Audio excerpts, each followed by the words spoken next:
Hi everyone, welcome to math Shinigami. इस video में हम जे एडवांस का 10th क्वेश्चन करेंगे। ये 2011 में आया था, बहुत इजी क्वेश्चन है, तो देखते हैं।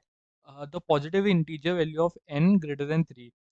जो हमें एक पॉजिटिव इंटीजर बतानी है n जो कि 3 से ज़्यादा होना चाहिए, सेटिस्फाइंग द इक्वेशन दिस। ठीक है, तो हमें ये इक्वेशन दी है, तो हम देखो डिनोमिनेटर में तो कुछ कर नहीं सकते, हम या तो उसको कोजेक लिख देंगे, पर कोजेक की हमें कुछ आइडेंटिटीज नहीं पता है। तो एक काम करते हैं, एलसीएम लेके मल्टीप्लाई कर देते हैं। ठीक है। ठीक है, ये तो बहुत यहाँ तक तो कर लेना चाहिए, यहाँ तक तो एकदम देख के हो जाना चाहिए। ठीक है, अब हम इसमें लगा देंगे sine A into sine B. Sine A into sine B क्या होता है?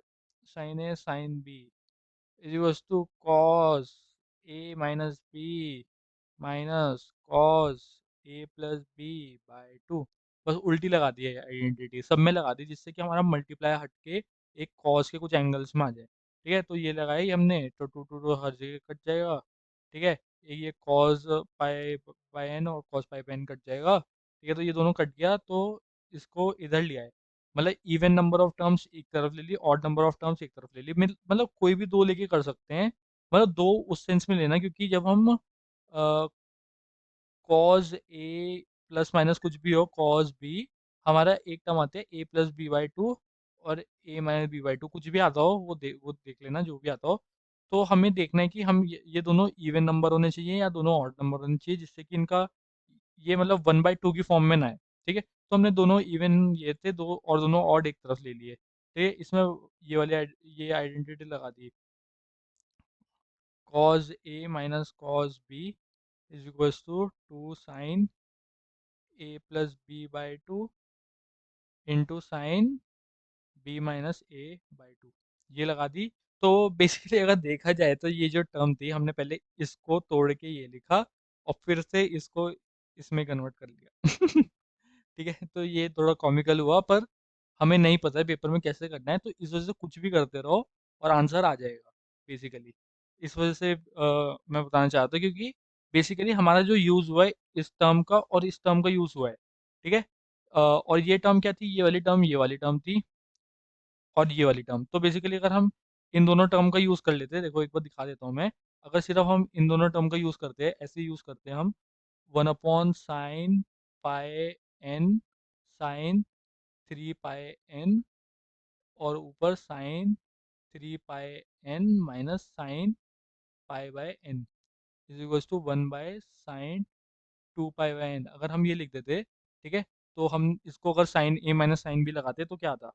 2 sine this minus this by 2 pi by N cos 2 pi by N. ठीक है, upon sine pi by N से sine pi by N cut गया, sine 3 pi by N बचा। ठीक है, तो अब ये हम इधर लिया है और ये उधर लिया है, तो हमारा क्या बचा? 2 sine 2 pi by N cos 2 pi by N is equals to sine 3 pi by N. और ये क्या होता है? Sine 4 pi by N.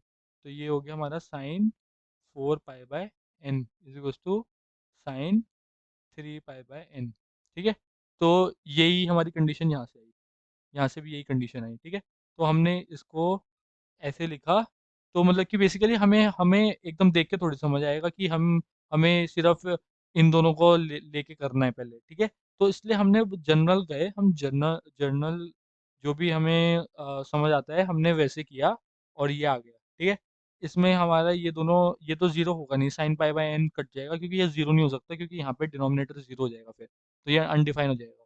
तो अब हमारा बचा ये इसके इक्वल होगा, तो ये इसके इक्वल किया, अब इसकी जनरल इक्वेशन लगा दी। तो जनरल इक्वेशन से हमारा ये बन गया, एन डैश हमारा वो होगा इंटीजर। तो एन को हमने ज़ीरो डाला, तो ये जब ज़ीरो हुआ तो इधर वन आया, और ये ज़ीरो हो गया, और one is not equal to zero, तो N is not defined zero पे।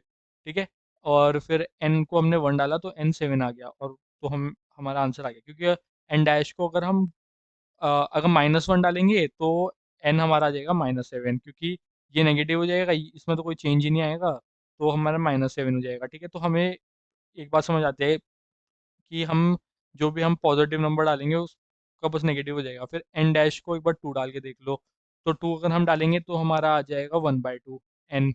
वो हमें पर एन चाहिए थ्री से ज़्यादा, हमें एन थ्री से ज़्यादा चाहिए। ठीक है, तो बस हमारा 7 आंसर आएगा, क्योंकि अगर हम n को अब 3 डालेंगे जब भी, क्योंकि हम अगर हमारा n इवन नंबर होगा तो हमारा आंसर आएगा n डैश, अगर इवन है तो हमारा n आएगा, इवन नंबर अगर है तो फिर हमारा n आएगा 1/n डैश। अगर n ऑड नंबर है तो हमारा आएगा n 7/n डैश। ठीक है, तो अब हमें 3 से बड़ा चाहिए नंबर, तो ये तो कभी 3 से बड़ा होगा ही नहीं। ठीक है, तो n को हमें ऑड बनाना पड़ेगा, और पहला ऑड होता है 1, तो 1 डाला 7 आया। फिर दूसरा ऑड होता है 3 डाला तो 7/3 आया, जो कि 3 से छोटा है, तो इसलिए सिर्फ 7 आंसर है इसका। ठीक है, आई होप समझ आया होगा। अगर कोई भी डाउट है तो डिस्क्रिप्शन में एक फॉर्म लिंक है, उस पर अपने क्वेश्चन अपलोड कर दो, मैं आपको सॉल्यूशन बता दूंगा। तो अभी के लिए इतना ही, चलो मिलते हैं अगली वीडियो में, बाय।